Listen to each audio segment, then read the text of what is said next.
현재 대한민국에서 가장 큰 이슈가 되고 있는 사안 중 하나가 주한미군 철수입니다. 근데 여기 대한민국보다 미군으로 인한 스트레스를 더 받고 있는 국가가 있습니다. 바로 일본입니다. 트럼프의 군사력 갑질은 한국뿐 아니라 일본에게도 해당되는데요. 존 볼턴 전 백악관 국가안보보좌관은 도널드 트럼프 대통령의 주일 미군 경비 연간 80억 달러 약 9조 7천억 원 요구를 자신이 직접 일본 측에 전달했다고 주장했습니다. 80억 달러는 현재 일본 정부가 부담하는 연간 주일 미군 주둔경비 분담금의 4배 이상입니다. 근데 일본은 미군으로 인해 돈 말고도 스트레스 받는 일들이 많이 있고 미군들이 일본의 상황을 최악으로 치닫게 할 수 있는 판단이 선 일본 정부에서는 특단의 조치를 취하기에 이르렀다는데요. 자세히 알아보겠습니다. Effective Fact Check.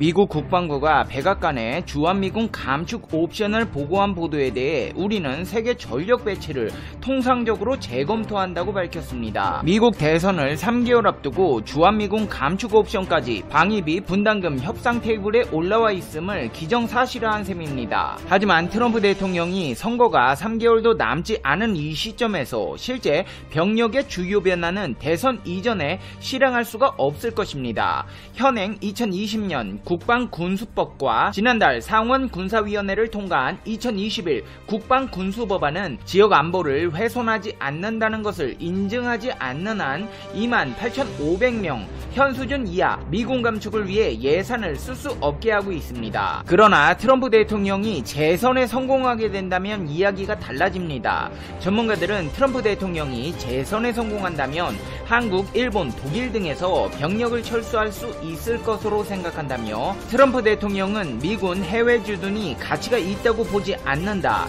그것이 미국의 힘에 투사에 중요하다고 생각하지 않으며 오직 다른 나라 방어를 위해 미국의 초래된 비용으로만 여긴다. 이는 초등학교 3학년생이 국제관계를 이해하는 단순한 시각이라는 비판이 쏟아지고 있습니다. 돈 문제로 갈등을 겪고 있는 국가는 일본도 마찬가지입니다. 하지만 일본은 여기에 더해 미군으로 인한 더 큰 문제에 부딪혔습니다.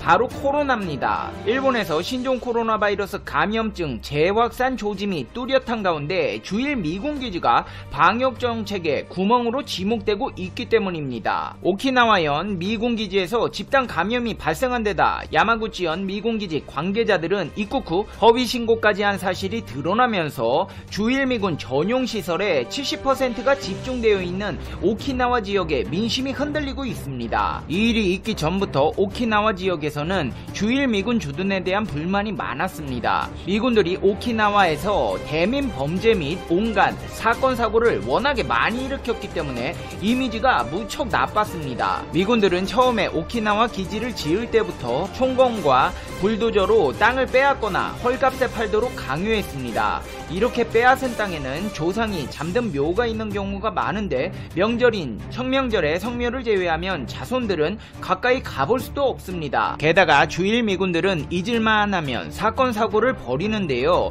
군법 회의로 회부된 사람이 거의 없어서 사회 문제가 되지만 일본 본토의 주요 정당은 모르쇠로 일관하고 있습니다. 오키나와에서 미군 및 기지 문제에 여론이 극도로 좋지 않은 것은 일본 국토 면적의 0.6%에 불과한 오키나와가 일본 전체 미군 기지의 70% 이상을 부담하고 섬 전체의 18%가 미군 기지로 이용되고 있다는 점, 지극히 불평등한 상황과 그에서 비롯된 각종 생활 불편, 인권 침해, 재산권 침해 등의 문제가 70년 동안 쌓여왔기 때문입니다. 또한 야마구치현 이와쿠니시의 미 해병대 기지에서도 각종 사건 사고가 발생했으나 일본 정부와 경찰, 검찰의 미적지근한 대응, 처벌 약화 등으로 주일 미군에 대한 부정적인 여론이 강한 편인데 여기다 코로나 문제까지 터져버리니 오키나와 사람들의 불만이 터져버린 것입니다. 아베 신조 일본 정부는 4월 초부터 미국발 입국을 사실상 막고 있지만 주일 미군과 관계자들은 미일 지휘협정에 따라 예외입니다. 게다가 해외 다른 미군 기지에서 주일 미군 기지로 직접 들어올 경우에는 미국 측이 검역을 전담합니다. 합니다. 검역을 하는데 뭐가 문제냐고요? 주일 미군기지에서도 입국 후 2주간 격리를 의무화하고 있지만 감염 여부를 확인하는 유전자 증폭 검사는 증상이 있는 경우로 한정하고 있습니다. 모든 입국자를 대상으로 검사를 실시하고 있는 일본 검역 당국에 비해 무증상 감염자를 발견하지 못하고 지나칠 가능성이 상대적으로 클 수밖에 없습니다. 여기에 더해 주일 미군이나 관계자가 민간 항공을 통해 입국할 경우 일본 측 검역 기준이 적용되지만 이를 위반할 경우에도 별다르게 조치할 수단이 없습니다. 실제로 최근 감염이 확인된 이와쿠니 기지 소속 미군 관계자 3명은 하네다 공항으로 입국해놓고 일본 측 검역 기준을 위반했습니다. PCR 검사를 받은 뒤 공항이나 호텔 등에서 대기하고 2주간 격리 조치를 취해야 했지만 판정이 나오기도 전에 기지로 이동한 것도 모자라 대중교통을 이용한다던 당초 신고와 달리 민간 항공기를 이용했습니다. 자국의 안보를 위해 미국 트럼프 대통령의 눈치를 보던 아베 신조 총리는 그간 안전보장 환경 악화를 우려해 주일 미군의 방역 문제에 소극적이었습니다. 실제로 미국에 대한 입국 거부 조치를 시행한 이후 주일 미군과 관계자의 출입국 상황과 확진자 수 등을 안보상의 이유로 공개하지 않았습니다. 하지만 상황이 이 지경에 이르게 되자 고노다로 일본 방위상은 주일 미군 기지로 입국하는 모든 미군 관계자를 대상으로 신종 코로나 바이러스 감염증, 감염 여부를 확인하는 유전자 검사를 하도록 요구했습니다. 고노다로 방위상은 기자회견에서 무증상자도 있기 때문에 PCR 검사는 필수라며 증상이 없는 미군 관계자도 예외 없이 코로나19 검사를 하도록 미군 측에 요구했습니다. 일본의 코로나 누적 사망자는 1000명을 넘어섰습니다. 오키나와 미군 확진자들이 활개를 치고 다니면서 상황은 더 안 좋아지고 있습니다. 하지만 더 안 좋은 것이 있습니다. 바로 경제입니다. 한국의 일본 불매운동으로 인해 올해 상반기에도 무역 적자를 기록하며 연속 적자를 봤습니다. 한국과의 무역량도 감소했고 한국의 대일본 적자는 2자릿수로 줄었습니다.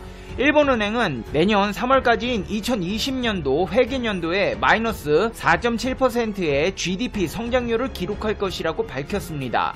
코로나를 막을 것이냐, 경제를 살릴 것이냐, 아베 신조 총리는 둘 중에 선택을 해야만 했습니다.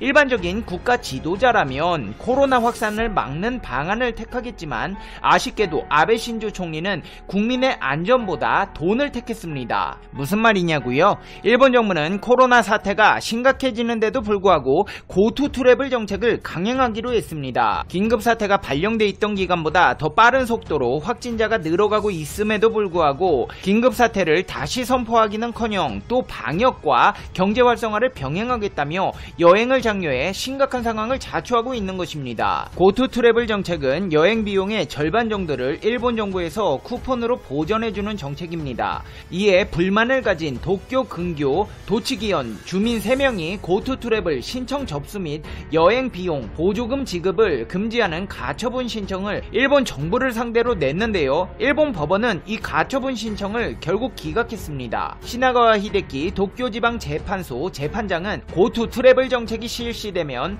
국내 인적 이동이 활발해지는 것은 부정할 수 없다면서도 현재 감염 상황과 이를 둘러싼 환경을 고려해 여행을 자제하려는 사람도 어느 정도 있을 것으로 생각된다. 숙박시설이나 음식점 등 여행 관련 업체는 가능한 조치를 취하고 있다고 생각된다.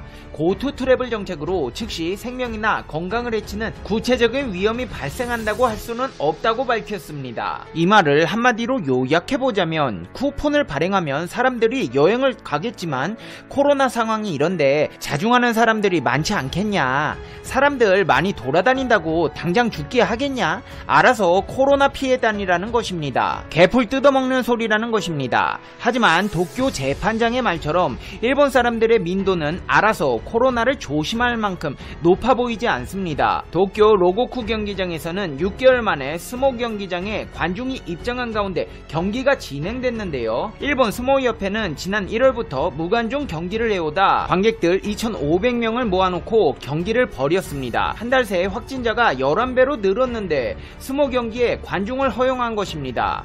관객들에게 감염 확대 방지 차원에서 큰 소리로 응원하지 말아달라고 당부했으며 박수로만 응원하고 선수를 만지는 것도 금하긴 했습니다. 하지만 일본의 코로나 처리 방식은 아직도 20세기에 머물러 있습니다. 도쿄도청 30층 감염증 대책본부엔 팩스 2대를 준비하고 여전히 아날로그 방식으로 확진자를 집계합니다. 방역 대책이 뛰어난 대한민국에서조차 스포츠 경기 관중 허용을 꺼리고 있는 상황에서 아베 신조의 용기를 넘어선 만용은 일본의 어두운 앞날을 더욱 검게 물들이고 있습니다. 이제 페페TV의 결론입니다. Conclusion. Pepe TV. 아니, 주일미군이 그렇게 코로나 옮기면서 다니면 확실히 검사를 했어야지. 그걸 눈치 보면서 말 한마디 못하고 절절매는 양반이 한국에는 왜 이렇게 용감한지 모르겠네요. 아베 신조씨, 수출 규제할 때 폐기 다 어디 갔어요? 그 폐기로 오키나와 미군들 입국 금지라도 시켜봐요. 아니, 그리고 나라가 그 모양 그 꼴인데 스모다, 고투 트래블이다, 아주 남들 하는 건 다 하고 싶죠. 언제까지 그렇게 민폐국으로 남들에게 피해 주실 거예요? 그런 식으로 천년이 가도 안 끝나요. 하여튼 우리나라에서 백신이나 치료약 개발되면 아주 재미있게 상황이 돌아갈 것 같습니다. 페페TV 시청자 여러분은 어떻게 생각하세요? 페페TV는 여러분의 생각이 궁금합니다. 댓글로 여러분의 생각을 남겨주세요. 그러면 여러분 오늘 하루도 행복한 하루 되세요. 당신은 소중하니까요. 다음 영상에서 봬요. 안녕.